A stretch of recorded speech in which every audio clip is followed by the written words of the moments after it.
రాజుల కాలంలో రాజులు ఒక రాజ్యాన్ని పరిపాలించాలంటే వాళ్ళు రాజు కొడుకులైన వాళ్ళకంటూ ఒక ప్రత్యేకమైన విద్యను నేర్చుకోవాలి. రాజ్యాన్ని కాపాడే అర్హత పొందుండాలి. ఆ అర్హతని అందరి ముందు నిరూపించుకోవాలి. ఇప్పుడు గాని ఒక రాజ్యాన్ని అప్పచెప్పరు. ఇదంతా జరిగిన తర్వాత రాజ్యాన్ని పొంది పాలిస్తున్నా అప్పుడప్పుడు వేటకు కూడా వెళ్ళాలి.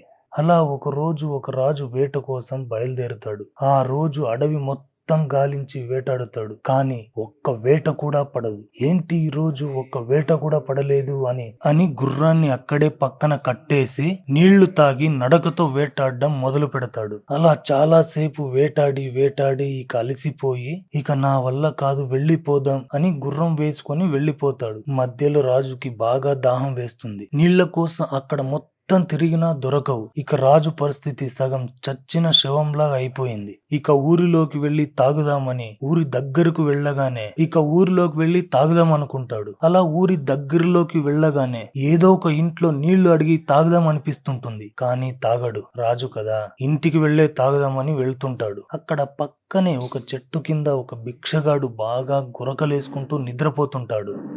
అది చూసి రాజు ఆశ్చర్యంగా, వీడిది కదా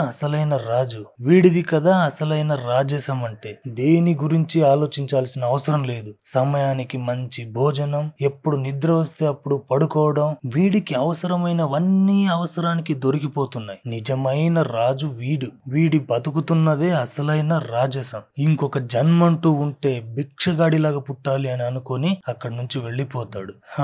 దీని గురించి మన అందరికి తెలిసిందే కదండి. రాజుకి భిక్షగాడిలాగా ఉండాలనిపిస్తుంది, భిక్షగాడికి రాజులాగా ఉండాలనిపిస్తుంది. ప్రతి ఒక్కరూ నేను కూడా వాళ్ళలాగా ఉంటే బాగుండేది అనుకోవడం, వాళ్ళ దగ్గర లేని వాటి గురించే ఎక్కువ ఆలోచించడం మానవ సహజ గుణం అండి. ఇక మన కథలోకి వెళ్తే ఈ కథ కూడా ఒక భిక్షగాడితో మొదలవుతుంది.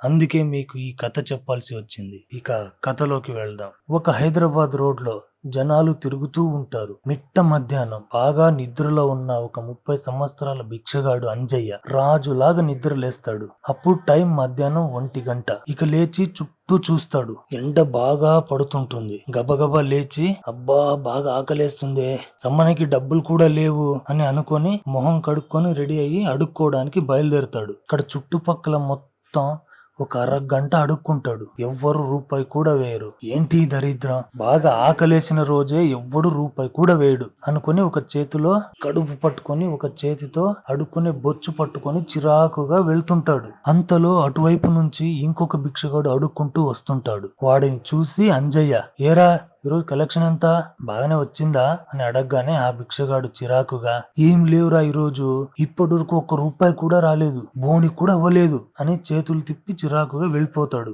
అప్పుడు అంజయ్యకు చిరాకేసి పైన ఆకాశం చూసి, ఏంటి దేవుడా ఈరోజు ఇంత ఘోరం, కొంచెం కరుణించి దేవుడా అని బాధతో అడుగుతాడు. అలా అడగగానే కొంచెం దూరం నుంచి ఒక స్కూటీ నడుపుతూ కాలి మీద కాలు వేసుకొని నామం బొట్లు పెట్టుకొని వెనక పిలకతో మంచి ఫిజిక్ తో చూడగానే దేవుడు అన్నట్టు స్కూటీకి వారాహి స్టిక్కర్ అతికించుకొని స్టైల్ గా వస్తుంటాడు ఒక బ్రాహ్మణ వ్యక్తి చారి. అంజయ్య దగ్గర నుంచి వెళ్తుంటాడు చారి. అంజయ్య ఆశ్చర్యంగా చూస్తుంటాడు. వెళ్లి ఆ స్కూటీకి అడ్డంగా ముందు నుంచుంటాడు.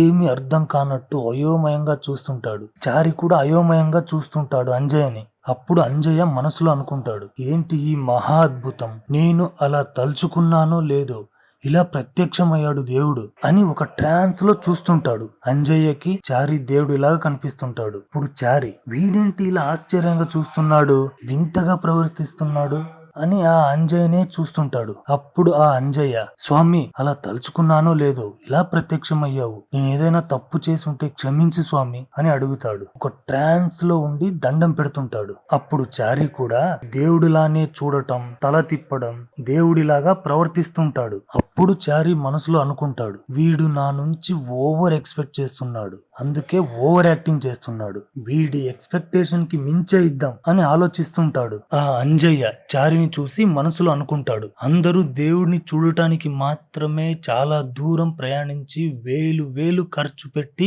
4-5 రోజులు కష్టపడి లైన్ లో నుంచొని దూరం నుంచి చూస్తారు. అలాంటిది నా పక్కన నుంచున్నాడు దేవుడు, ఒక్కసారి తాకితే నాకున్న దరిద్రం, పాపం, కర్మ పోయి పుణ్యం, మోక్షం, పేరు, ప్రతిష్టలు, హోదా అన్నీ వచ్చి నేను ఒక పెద్ద వాడినైపోతా అని చారిని చూసి ఉన్నట్టుండి టక్కున చేపట్టుకుంటాడు. అప్పుడు ఒక్కసారిగా చారి చూసి చిన్నగా నవ్వుతాడు. ఆ అంజయ్య అతనే చూసుకుంటాడు. ఏమైనా మార్పు వచ్చిందా నాలో అని వింత వింతగా చేస్తుంటాడు. ఎలాంటి మార్పు తెలియదు, రాదు. అప్పుడు ఆ అంజయ్య, అయ్యో నేను ఇతన్ని చూసి నిజంగా దేవుడు వచ్చాడు అనుకున్నానే ఛ అని అప్పుడు చారిని చూసి, అయ్యా 2 రోజుల నుంచి అన్నం తినలేదయ్యా, స్వామి ఏదైనా సహాయం చెయ్యి మహాప్రభు అని అడుక్కుంటాడు. అప్పుడు చారి చిన్నగా నవ్వి వాచ్ లో టైం చూసుకుంటాడు. చుట్టుపక్కన మొత్తం చూస్తాడు. చూసి మళ్ళీ అంజయ్ని చూసి, అదో అక్కడ కనిపిస్తున్నారే వాళ్ళు మా ఫ్రెండ్స్, వాళ్ళ దగ్గరికి వెళ్ళి నువ్వు అడుక్కుంటే 20 రూపాయలు వచ్చేలా చేస్తా, మరి అందులో నాకెంత ఇస్తావు అని అడుగుతాడు. అప్పుడు అంజయ్య షాక్ అయ్యి చారిని చూసి, అయ్యా నిన్ను నేను దేవుడు అనుకున్నా, దేవుడు భక్తుడికి ఇవ్వాలి కానీ భక్తుడి దగ్గర తీసుకోకూడదు స్వామి అని బాధగా చెబుతాడు. అప్పుడు చారి చిన్నగా నవ్వి దేవుడిలాగా ప్రవర్తిస్తూ అంజయ్యకి చెబుతాడు, ఇప్పటి వరకు ఈ దేవుడు ఎప్పుడైనా